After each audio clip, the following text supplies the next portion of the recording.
कक्षा 9 में फ्रांसीसी क्रांति का यह दूसरा भाग है। इसमें हम यह जानने का प्रयास करेंगे कि किस तरह से फ्रांस जो 1789 ईस्वी की क्रांति के पश्चात एक संवैधानिक राजतंत्र के रूप में स्थापित हो चुका था, उसे किस तरह से गणतंत्र के रूप में बदल दिया गया और फिर गणतंत्र के नाम पर रोबेस्पियर के नेतृत्व में वहाँ पर किस तरह से आतंक का राज स्थापित किया गया। आइए देखते हैं। 1789 ईस्वी की क्रांति के पश्चात फ्रांसीसी सम्राट लुई 16वें ने नेशनल असेंबली द्वारा फ्रांसीसी राष्ट्र हेतु निर्मित संविधान पर हस्ताक्षर तो कर दिए, लेकिन अपनी राजसत्ता की पुनः प्राप्ति हेतु प्रसा के राजा से उसकी गुप्तवार्ता चल रही थी। उनकी योजना सफल हो पाती इससे पूर्व ही अप्रैल 1792 में नेशनल असेंबली ने प्रसा एवं ऑस्ट्रिया के विरुद्ध युद्ध की घोषणा कर दी। इस युद्ध में प्रांतों से बड़ी संख्या में स्वयंसेवी सेना में भर्ती होने के लिए जमा होने लगे। देशभक्ति के गीत गाते हुए ये लोग पेरिस की ओर बढ़ रहे थे। इन गीतों में एक मार्शले भी था, जिसकी रचना कवि रॉजेट द लॉयल द्वारा की गई थी। यही गाना अब फ्रांस का राष्ट्रगान भी है। देश के एक बड़े हिस्से को लगता था कि क्रांति अभी रुकनी नहीं चाहिए, बल्कि इसे और आगे बढ़ाने की जरूरत है, क्योंकि वह ये 1791 के संविधान द्वारा समाज के अमीर लोगों को ही राजनीतिक अधिकार प्राप्त हुए थे, जिन्हें सक्रिय नागरिक का दर्जा प्राप्त था। इसलिए लोग राजनीतिक क्लबों में अड्डे जमाकर सरकार की नीतियों और अपनी कार्य योजना पर बहस करने लगे थे। इन राजनीतिक क्लबों में जैकोबिन क्लब सबसे सफल रहा। जैकोबिन क्लब के सदस्य मुख्यतः समाज के कम समृद्ध हिस्से से आते थे, जिनमें जूता बनाने वाले, घड़ीसाज, दिहाड़ी मजदूर आदि लोग शामिल हुआ करते थे। इन लोगों का नेता मैक्समिलियन रोबेस्पियर था।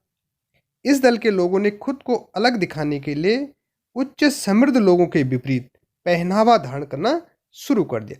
खासकर ये कामगारों की भांति धारीदार लंबी पतलून पहने नजर आ जाते थे। यह कुलीनों की सत्ता समापन का एक तरीका था। 1792 की गर्मियों में इन लोगों ने खाद्य पदार्थों की महंगाई एवं अभाव से नाराज पेरिस वासियों को लेकर एक विशाल हिंसक विद्रोह की योजना बनाई, जिसमें वे सफल भी रहे। उन्होंने राजा के अंगरक्षकों को मार दिया और राजा को बंधक बना दिया। बाद में नेशनल असेंबली ने राजा को जेल में डालने का प्रस्ताव पारित किया। देश में नए चुनाव कराए गए और 21 वर्ष के ऊपर के सभी पुरुषों को मतदान का अधिकार दे दिया गया। नवनिर्वाचित असेंबली को अब कन्वेंशन नाम दिया गया। 21 सितंबर 1792 को राजतंत्र का अंत कर फ्रांस को एक गणतंत्र घोषित कर दिया गया। लुई 16 को भी देशद्रोह के आरोप में न्यायालय द्वारा मौत की सजा सुनाई गई। 21 जनवरी 1793 को प्लेस डी लॉ कॉनकॉर्ड में उससे सार्वजनिक रूप से फांसी दे दी गई।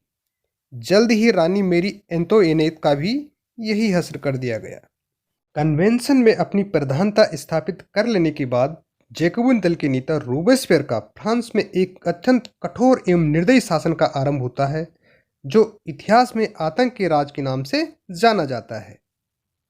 देश की रक्षा के लिए सेना में भर्ती शुरू कर दी गई और जल्दी ही 7,50,000 फ्रेंच सेना तैयार कर दी गई।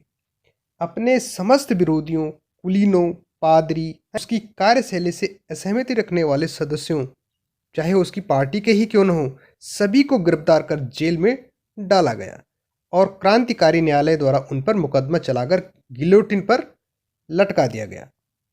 गिलोटिन एक प्रकार का 2 खंभों के बीच लटकते आरे वाली मशीन हुआ करती थी, जिस पर रखकर अपराधी का सिर धड़ से अलग कर दिया जाता था। इस मशीन का आविष्कार डॉक्टर गिलोटिन ने किया था, अतः उनके नाम पर ही इस मशीन का नाम गिलोटिन पड़ गया था।